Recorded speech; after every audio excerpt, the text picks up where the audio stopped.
and welcome once again to the Adventures of Midlife.com video blog. I recently flew from Singapore to the Cambodian city of Siem Reap by Singapore Airlines business class. And here is this midlifers review of that flight.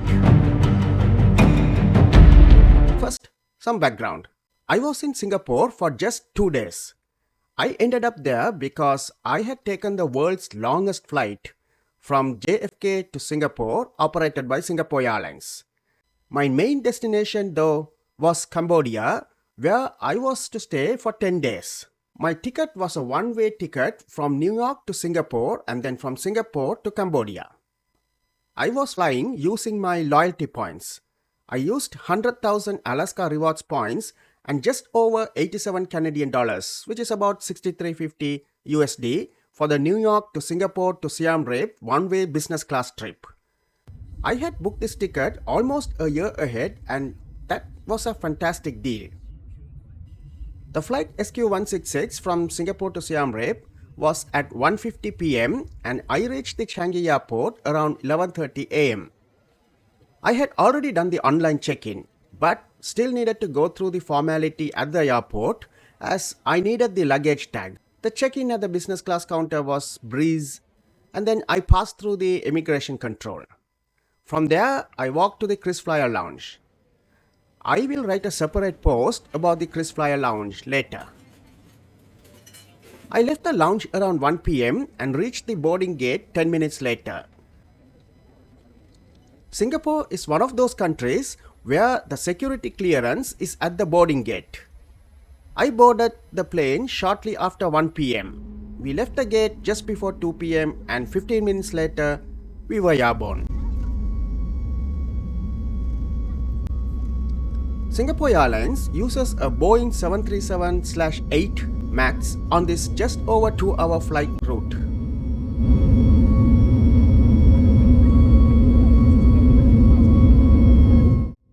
Let's talk about the seat in the Singapore to Siem Reap business class flight.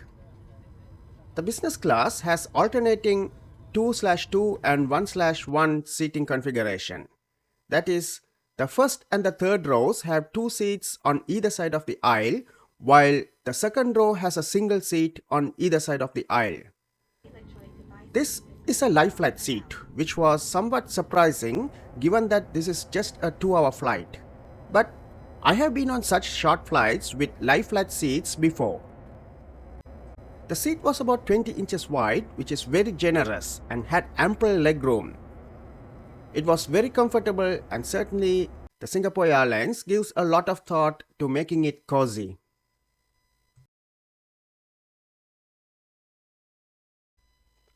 Now let's get to the fun part, the meals and the drinks. Shortly after boarding and I had settled down in my seat, I was offered the pre-departure drink options of fruit juice, water or champagne. I went for the champagne.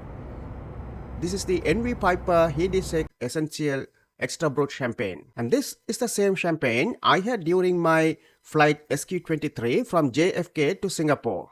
In that flight, the champagne was served once the flight was airborne. And I like this one. It is a smooth, bottle-aged champagne, good for a pleasurable trip. The meal was served once we had reached the cruising altitude.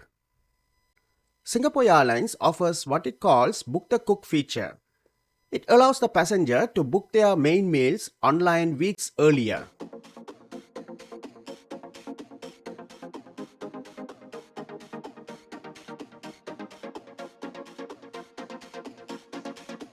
And I had used this feature and ordered nasi lemak. I really liked the meal.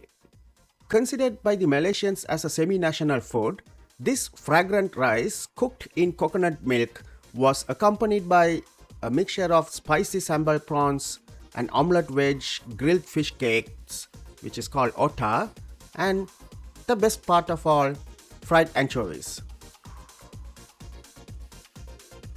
For appetizers, there was Thai-style marinated prawns with pomelo salad. This is called yum som o gung. There was of course bread, but I skipped it. I didn't feel right to spoil such a great nasi lemak with bread. For dessert, there was coconut baurua with tropical fruit compote. All in all, I loved the food. I also had a beer to go with my meal but stopped with just one, though the flight attendant kindly asked me whether I wanted more. Usually, I would have gone for a post-meal drink of whiskey or cognac, but this time I declined. Let's talk about amenities. This being a short flight, there weren't really any amenity kits. As a business class passenger, I had free Wi-Fi access once the aircraft reached 10,000 feet, and the connection worked very well. There were USB ports and universal power sockets, and of course the headphone kit.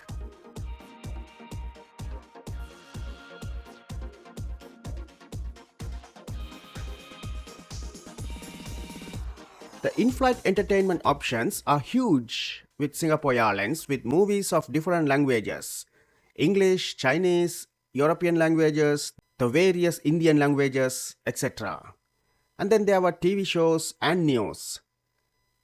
This was just a 2-hour flight, so I spent the time reading. If there was one area that surprised me in this flight, that was the toilet. The Singapore Airlines has been somewhat frugal here. Of course, Singapore Airlines, this business class toilet provided all the necessities such as Penhaligons, moisturizer, etc. But the toilet was small, pretty small. I am a small-made person, so this was okay for me. But most others will find the toilet pretty challenging. Service. The service was impeccable. The flight attendants were friendly, courteous, and professional, just as the flight attendants on my 18-hour-long flight from JFK to Singapore were. To conclude this report, as I had mentioned earlier, this was a short flight, but I enjoyed every minute of it. The facilities such as the seat are great, and so was the meal and drink options. Capping it all was the service.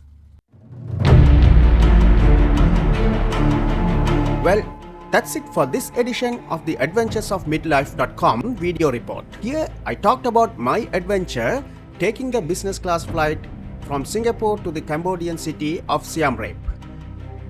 Thank you for watching my video, and I hope you enjoyed it. Till next time, ciao.